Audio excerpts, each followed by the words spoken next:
Society persons are not likely to have forgotten the series of audacious robberies by which so many of themselves suffered in turn during the brief course of a recent season. Raid after raid was made upon the smartest houses in town, and within a few weeks more than one exalted head had been shorn of its priceless tiara. The Duke and Duchess of Dorchester lost half the portable pieces of their historic plate on the very night of their Grace's almost equally historic costume ball. The Kenworthy diamonds were taken in broad daylight, during the excitement of a charitable meeting on the ground floor, and the gifts of her belted bridegroom to Lady May Paulton while the outer air was thick with a prismatic shower of confetti.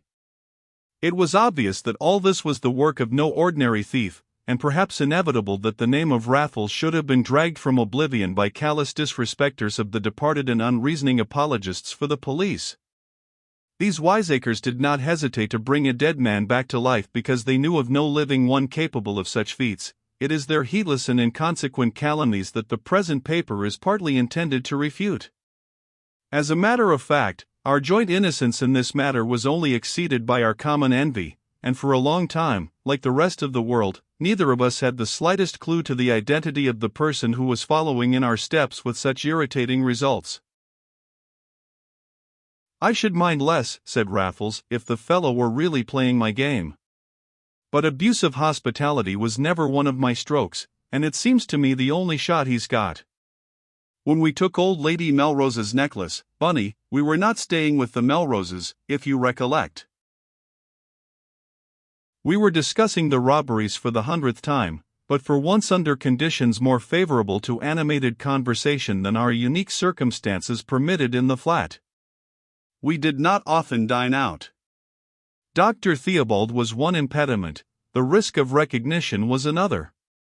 But there were exceptions, when the doctor was away or the patient defiant, and on these rare occasions we frequented a certain unpretentious restaurant in the Fulham Quarter, where the cooking was plain but excellent, and the cellar a surprise. Our bottle of '89 champagne was empty to the label when the subject arose, to be touched by Raffles in the reminiscent manner indicated above.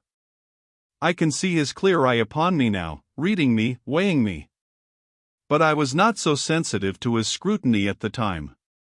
His tone was deliberate, calculating, preparatory, not as I heard it then, through a head full of wine, but as it floats back to me across the gulf between that moment and this. "Excellent fillet," said I, grossly. "So you think this chap is as much in society as we were, do you?" I preferred not to think so myself. We had cause enough for jealousy without that. But Raffles raised his eyebrows an eloquent half-inch.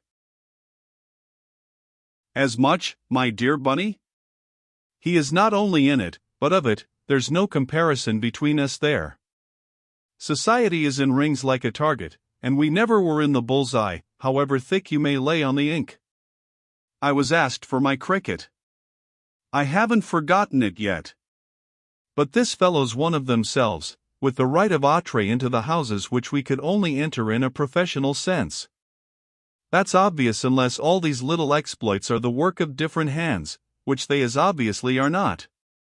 And it's why I give £500 to put salt on him tonight." "Not you," said I, as I drained my glass in festive incredulity. "But I would, my dear Bunny." "Waiter! Another half bottle of this," and Raffles leant across the table as the empty one was taken away. "I never was more serious in my life," he continued below his breath. "Whatever else our successor may be, he's not a dead man like me, or a marked man like you. If there's any truth in my theory, he's one of the last people upon whom suspicion is ever likely to rest, and oh, Bunny, what a partner he would make for you and me! Under less genial influences the very idea of a third partner would have filled my soul with offense, but Raffles had chosen his moment unerringly, and his arguments lost nothing by the flowing accompaniment of the extra pint. They were, however, quite strong in themselves. The gist of them was that thus far we had remarkably little to show for what Raffles would call our second innings. This even I could not deny. We had scored a few long singles, but our best shots had gone straight to hand, and we were playing a deuced slow game. Therefore we needed a new partner, and the metaphor failed Raffles. It had served its turn. I already agreed with him. In truth, I was tired of my false position as hireling attendant, and had long fancied myself an object of suspicion to that other impostor, the doctor. A fresh, untrammeled start was a fascinating idea to me, though 2 was company, and 3 in our case might be worse than none. But I did not see how we could hope, with our respective handicaps, to solve a problem which was already the despair of Scotland Yard. "Suppose I have solved it," observed Raffles, cracking a walnut in his palm. "How could you?" I asked, without believing for an instant that he had. "I have been taking the Morning Post for some time now." "Well, you have got me a good many odd numbers of the less base society papers. I can't for the life of me see what you're driving at." Raffles smiled indulgently as he cracked another nut. "That's because you've neither observation nor imagination, Bunny, and yet you try to write." "Well, you wouldn't think it, but I have a fairly complete list of the people who were at the various functions under cover of which these different little coups were brought off." I said very stolidly that I did not see how that could help him. It was the only answer to his good-humored but self-satisfied contempt. It happened also to be true. "Think," said Raffles, in a patient voice. "When thieves break in and steal," said I, "upstairs, I don't see much point in discovering who was downstairs at the time." "Quite," said Raffles, "when they do break in. But that's what they have done in all these cases. An upstairs door found screwed up, when things were at their height below, thief gone and jewels with him before alarm could be raised. Why, the trick's so old that I never knew you condescend to play it." "Not so old as it looks," said Raffles, choosing the cigars and handing me mine. "Cognac or Benedictine, Bunny?" "Brandy," I said, coarsely. "Besides," he went on, "the rooms were not screwed up, at Dorchester House, at any rate, the door was only locked, and the key missing, so that it might have been done on either side." "But that was where he left his rope ladder behind him," I exclaimed in triumph, but Raffles only shook his head. "I don't believe in that rope ladder, Bunny, except as a blind." "Then what on earth do you believe?" "That every one of these so-called burglaries has been done from the inside, by one of the guests, and what's more, I'm very much mistaken if I haven't spotted the right sportsman." I began to believe that he really had. There was such a wicked gravity in the eyes that twinkled faintly into mine. I raised my glass in convivial congratulation, and still remember the somewhat anxious eye with which Raffles saw it emptied. "I can only find one likely name," he continued, "that figures in all these lists, and it is anything but a likely one at first sight. Lord Ernest Belville was at all those functions." "Know anything about him, Bunny?" "Not the rational drink fanatic?" "Yes. That's all I want to know." "Quite," said Raffles, "and yet what could be more promising? A man whose views are so broad and moderate, and so widely held already, saving your presence, Bunny, does not bore the world with them without ulterior motives." "So far so good. What are this chap's motives? Does he want to advertise himself?" "No, he's somebody already." "But is he rich?" "On the contrary, he's as poor as a rat for his position, and apparently without the least ambition to be anything else. Certainly he won't enrich himself by making a public fad of what all sensible people are agreed upon as it is. Then suddenly one gets one's own old idea, the alternative profession. My cricket, his rational drink. But it is no use jumping to conclusions. I must know more than the newspapers can tell me. Our aristocratic friend is 40, and unmarried. What has he been doing all these years?" How the devil was I to find out? How did you? I asked, declining to spoil my digestion with a conundrum, as it was his evident intention that I should. Interviewed him, said Raffles, smiling slowly on my amazement. You interviewed him? I echoed. When and where? Last Thursday night, when, if you remember, we kept early hours, because I felt done. What was the use of telling you what I had up my sleeve, Bunny? It might have ended in fizzle, as it still may.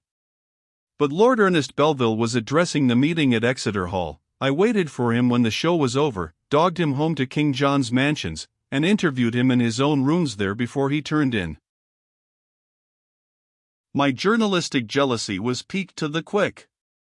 Affecting a skepticism I did not feel, for no outrage was beyond the pale of his impudence, I inquired dryly which journal Raffles had pretended to represent. It is unnecessary to report his answer. I could not believe him without further explanation. I should have thought, he said, that even you would have spotted a practice I never omit upon certain occasions. I always pay a visit to the drawing-room, and fill my waistcoat pocket from the card tray. It is an immense help in any little temporary impersonation. On Thursday night I sent up the card of a powerful writer connected with a powerful paper. If Lord Ernest had known him in the flesh I should have been obliged to confess to a journalistic ruse. Luckily he didn't, and I had been sent by my editor to get the interview for next morning. What could be better for the alternative profession? I inquired what the interview had brought forth. Everything, said Raffles. Lord Ernest has been a wanderer these 20 years. Texas, Fiji, Australia. I suspect him of wives and families in all three. But his manners are a liberal education. He gave me some beautiful whiskey, and forgot all about his fad. He is strong and subtle, but I talked him off his guard. He is going to the Kirkleathams tonight. I saw the card stuck up. I stuck some wax into his keyhole as he was switching off the lights. And, with an eye upon the waiters, Raffles showed me a skeleton key, newly twisted and filed, but my share of the extra pint, I am afraid no fair share, had made me dense. I looked from the key to Raffles with puckered forehead, for I happened to catch sight of it in the mirror behind him. The Dowager Lady Kirkleatham, he whispered, has diamonds as big as beans, and likes to have 'em all on, and goes to bed early, and happens to be in town. And now I saw. The villain means to get them from her. And I mean to get them from the villain, said Raffles, or, rather, your share in mine. Will he consent to a partnership? We shall have him at our mercy. He daren't refuse.